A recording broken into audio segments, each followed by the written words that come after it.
क्या भारत वाकई मूर्खों का देश है? जब नोटबंदी हुई तब सरकार ने कहा कि जनता को नोटबंदी का फायदा समझ में नहीं आया, इसीलिए लोग नोटबंदी के ऊपर सवाल खड़ा कर रहे हैं। जब कश्मीर में 370 हटा दिया गया तब सरकार ने कहा कि कश्मीरियों को और देश की जनता को इसका मतलब समझ में नहीं आया, इसीलिए वह इसका विरोध कर रहे हैं। देश में CAA और NRC कानून पास कर दिए गए, जिसके बाद देश में जगह जगह विरोध प्रदर्शन चालू हो गए। इस बात पर सरकार ने यह तर्क दिया कि लोगों को CAA NRC का मतलब समझ नहीं आया। जवाहरलाल नेहरू विश्वविद्यालय में छात्रों की फीस बढ़ा दी गई।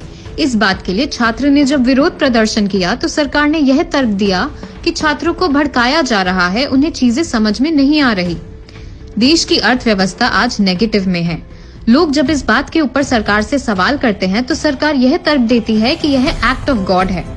आज देश की सरकारी कंपनियों को प्राइवेट उद्योगपतियों को बेचा जा रहा है। इस बारे में जब सरकार से सवाल किया जाता है तब सरकार बोलती है कि इससे देश का फायदा होगा, जिसे लोग समझ नहीं पा रहे।